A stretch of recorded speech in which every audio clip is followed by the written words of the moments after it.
Bonjour les belles âmes. Est-ce que vous aimeriez ça cheminer de façon holistique avec votre voix? Peut-être que vous êtes une personne qui a soif de sens, qui est une personne qui veut vraiment s'ouvrir profondément à son être, à qui elle est, et vraiment pouvoir habiter d'une façon pleine, remplie de dimensions, sa féminité dans sa voix, l'être qu'elle est dans sa voix. Donc si ça vous appelle, vous allez aimer cette vidéo-là dans laquelle je vous parle de la vision holistique de la voix. Donc, qu'est-ce qu'une vision holistique de la voix? Holistique vient du mot grec holos, qui veut dire totalité, entier. Donc, une vision holistique de la voix, c'est une vision qui prend en compte la totalité de l'être. Donc, c'est une façon, ce cheminement-là vous amène à vous aimer et c'est ça qui va vous faire aimer votre voix. Un parcours traditionnel qui va nous amener plus à se concentrer sur une technique vocale, un cheminement avec la technique, nous amène à aimer notre voix sur une conditionnelle, c'est-à-dire un résultat, le son, qu'est-ce que ça a l'air. Donc, mais pas tellement par s'aimer soi-même, puis lâcher prise sur le résultat et créer un cheminement à partir de là. Donc, cheminer avec sa voix de façon holistique amène un changement qui est beaucoup plus durable, beaucoup plus profond sur notre voix et sur nous-mêmes parce qu'il ne tient pas compte d'une conditionnelle. Il va plutôt tenir compte de l'être et c'est ça qui va changer la voix, qui transforme la voix et qui va lui donner une autre profondeur et qui est basé plutôt sur la bienveillance, l'acceptation de soi, l'amour de soi. Donc, le cheminement holistique est basé plutôt sur l'écoute de soi, l'alignement de soi versus une performance ou un résultat. Un parcours traditionnel de voix, j'appelle traditionnel, puis là, je tiens compte aussi de la mentalité, on va dire, des artistes, du show business, c'est un moule sociétal en quelque part, les gens en général sont dans cet inconscient collectif-là. Vous savez, ce parcours-là nous tient beaucoup plus dans la performance et ne tient pas compte vraiment de nos limites parce qu'on doit donner un résultat. C'est pour ça qu'on dit on doit performer. Donc, c'est se faire violence plusieurs fois à l'intérieur de soi. C'est ne pas être à l'écoute de nos limites physiques non plus, mentales, émotionnelles. Donc, ça use à la longue, ça. Et ça finit par briser quelque chose à l'intérieur de nous. Comme j'aimerais dire, on en laisse des morceaux quelque part là, passer en force. Donc, la vision holistique, elle ne prend pas ce tournant-là. Elle est plutôt à l'écoute de nos limites, à l'écoute de nos besoins physiques, émotionnels, mentaux.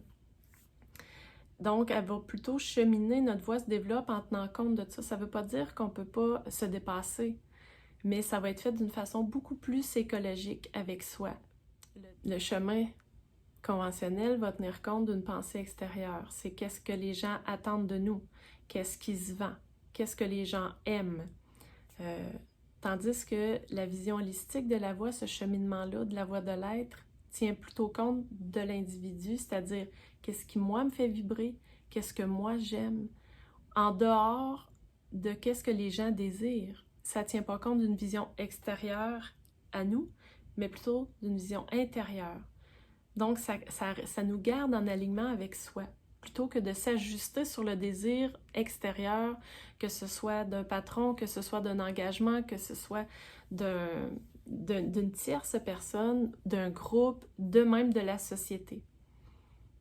Cette façon-là de cheminer avec notre voix, par la vision holistique de l'être, ça nous fait sortir de la haine, de la compétition, de la performance, pour nous faire entrer plutôt dans l'amour, dans l'acceptation de ce qui est, de ce qu'on est, dans le moment présent, dans être au service de ce que l'on sent, plutôt qu'être au service des autres.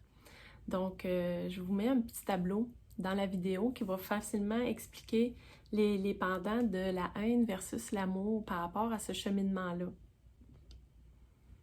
Donc, si on regarde la performance, eh bien, la performance, sur la chaîne de la haine, on voit performance, compétition, peut-être nourrie d'un désir d'être vu et reconnu, être meilleur que les autres, toujours en vouloir plus, ne jamais être assez, tenir compte de ce qui se vend ou de ce qui est à la mode, se concentrer sur les exigences démesurées qu'on exige à notre corps, versus sur la dimension de l'amour. On n'est pas dans la performance, on est plutôt dans le moment présent, dans la joie du cœur. On n'est pas dans une mentalité de compétition, mais plutôt d'établir un lien entre soi et les autres. On se contente de ce qui est juste. On est plutôt à cette écoute-là de ce qui est juste à l'intérieur de soi et non de toujours vouloir être plus ou se sentir qu'on n'est pas assez. On n'est pas dans l'idée de qu'est-ce qui se vend ou qu'est-ce qui est à la mode, on est plutôt au service de ce que l'on ressent, quels sont nos élans, nos aspirations, nos envies par rapport à notre voix. Et on n'est pas non plus dans l'exigence démesurée pour notre corps, on est plutôt à l'écoute de notre corps et de notre bien-être. Donc, on peut dire que si on prend le pendant de la haine, c'est plutôt de la consommation. C'est pour vraiment nourrir une consommation, un besoin égotique, je pourrais dire. Sur la dimension de l'amour, votre voix va plutôt être nourrissante. Elle devient une expérience nourrissante pour vous et pour les autres. C'est certain que cheminer avec cette vision-là holistique de la voix, ça l'amène beaucoup plus de sagesse féminine dans notre façon d'aborder la voix et ça redonne aussi à la dimension masculine sa noblesse. On remet les choses à la bonne place parce que quand on est sur le versant de la haine, on est plutôt brutal, on se fait violence, on va forcer les choses et on a toujours un désir de versus accueillir le moment, juste être, se concentrer d'abord sur comment on se sent et on lâche prise sur qu'est-ce qui est à l'extérieur. Ça donne des résultats.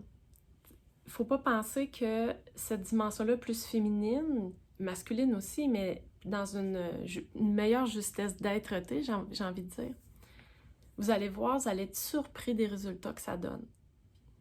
Donc, n'hésitez pas à faire un petit pouce, un petit like sur cette vidéo si vous avez aimé ce que je vous ai partagé sur la vision holistique de la voix et à cliquer sur « Je m'abonne » sur le petit onglet qui est dans le coin de la vidéo.